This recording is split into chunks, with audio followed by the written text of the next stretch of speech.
목요일 요한복음 10장 22절로 42절 나와 아버지는 하나이니라 입니다.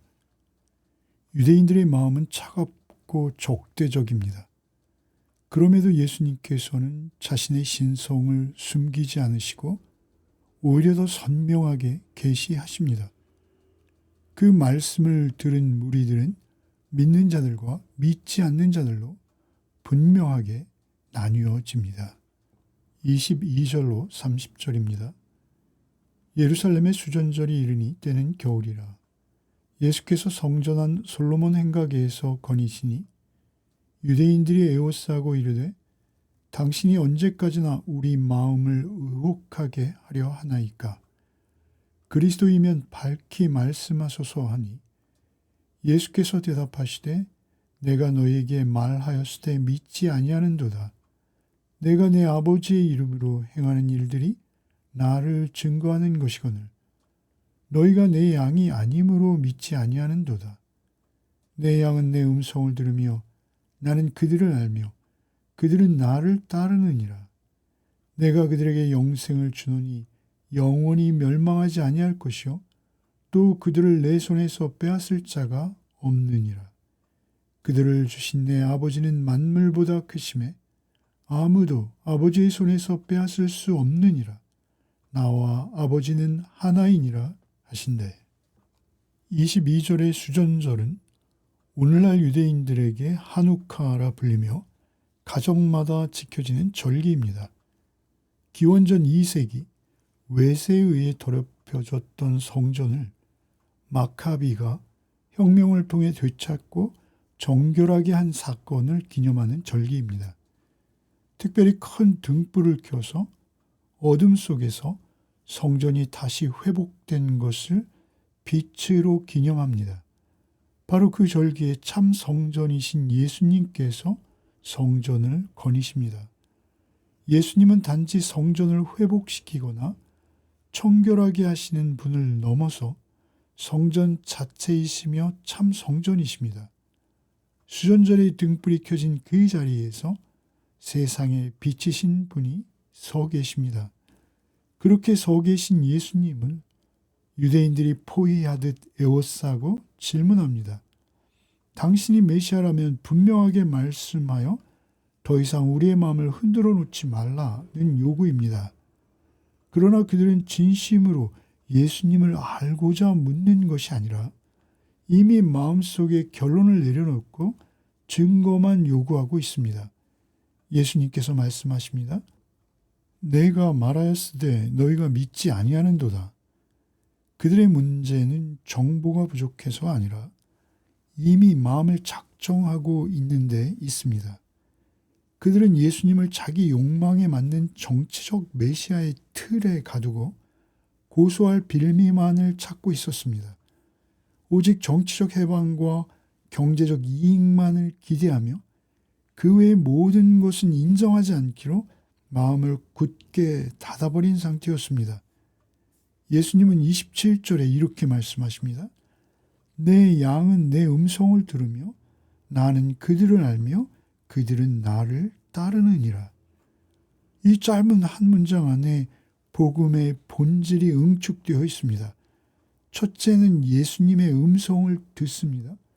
두 번째는 예수님께서 그들을 알고 계십니다. 그리고 세 번째는 그들이 예수님을 따릅니다. 구원과 믿음의 뿌리는 철저히 관계에 있습니다. 우리가 예수님을 알기 훨씬 전에 예수님께서는 이미 우리를 알고 계셨습니다. 여기서 안다는 것은 단순한 지식이 아니라 히브리적 사고에서 말하는 관계적 암, 경험적 암을 말합니다.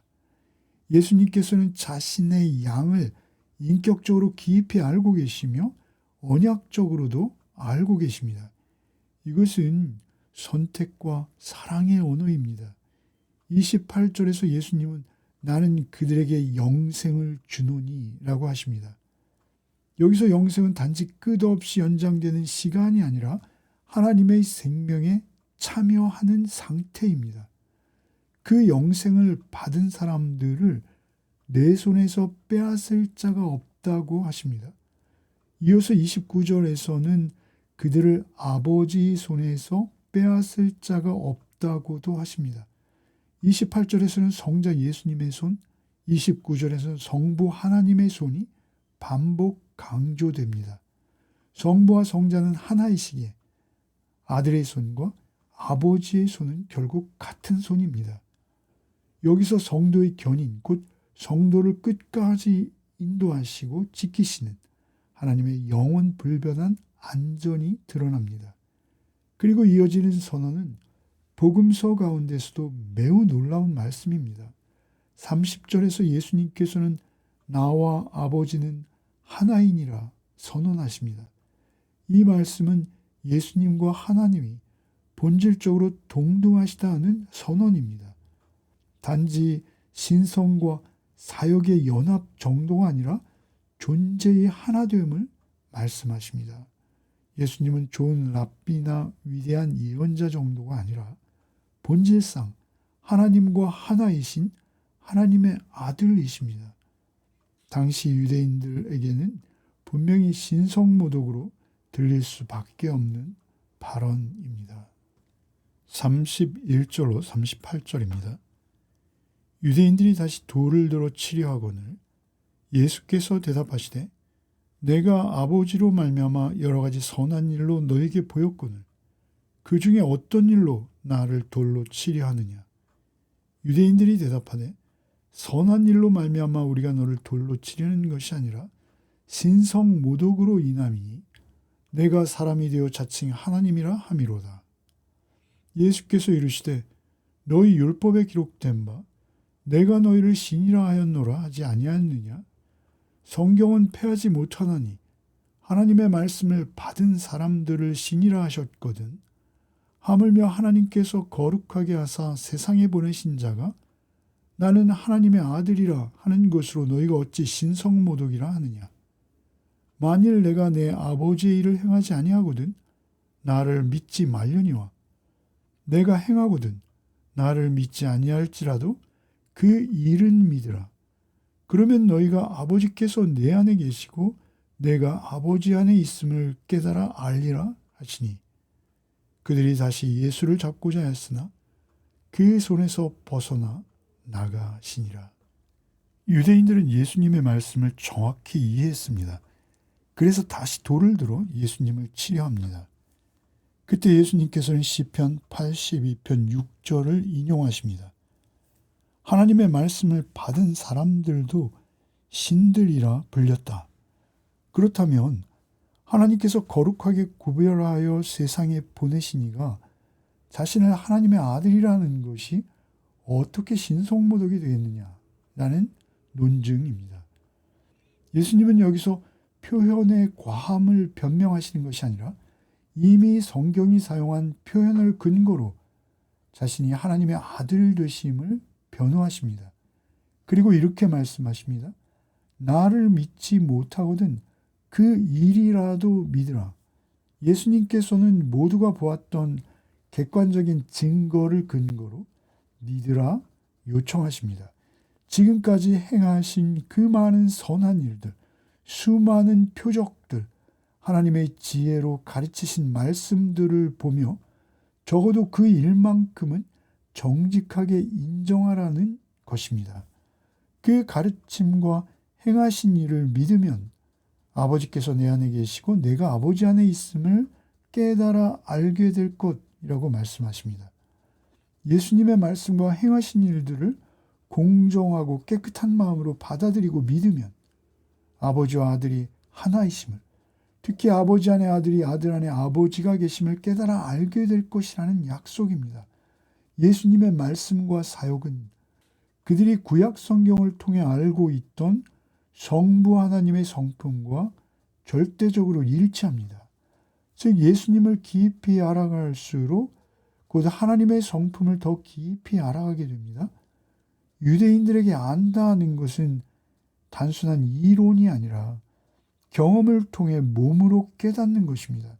그렇게 깨달아 알면 그들도 하나님과 그 성자 예수님을 인정하고 그 인격 안에서 함께 거하는 자리로 나아가게 됩니다.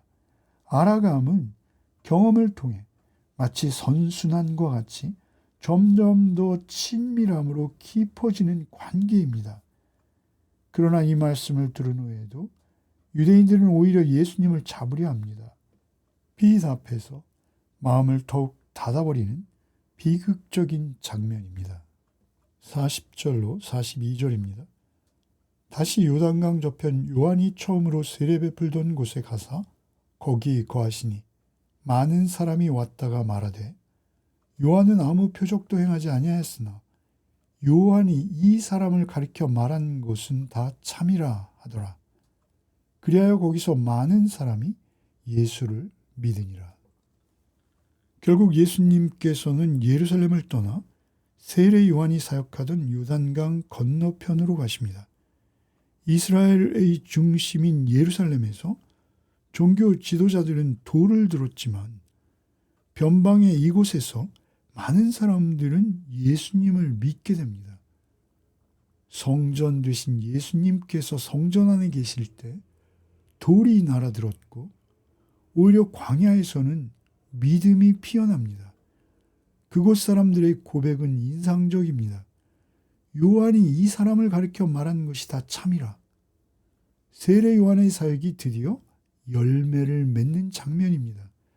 세례 요한이 전한 가장 핵심적인 메시지는 보라, 세상 죄를 지고 가는 하나님의 어린 양이로다 라는 선포였습니다. 예수님은 앞에서 나를 믿지 않을지라도 그 일은 믿으라 말씀하셨죠. 세상 죄를 지고 가는 유월절 어린 양으로 죽임당하실 그 대속의 은혜를 믿는 것. 바로 그것이 주께서 행하신 가장 크고 선한 일을 믿는 것입니다.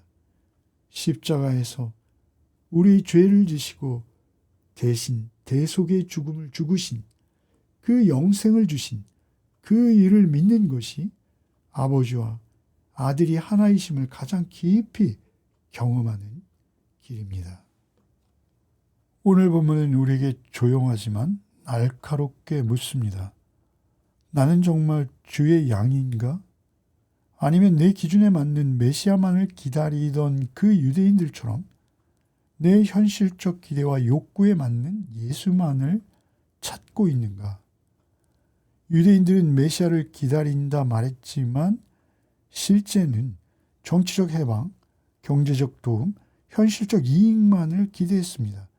그 기대에 맞지 않는 예수님은 아무리 말씀하시고 아무리 표적을 행하셔도 받아들이지 않았습니다. 오늘 우리도 예수님을 믿는다 고백하면서 혹시 내 삶의 형편을 맞춰줄 문제의 해결자로만 예수님을 기대하고 있지 않은지 우리 각자를 돌아보아야 합니다. 주님의 양은 주님의 음성을 듣고 주님께서 나를 알고 계심을 믿고 주님을 따르는 사람입니다.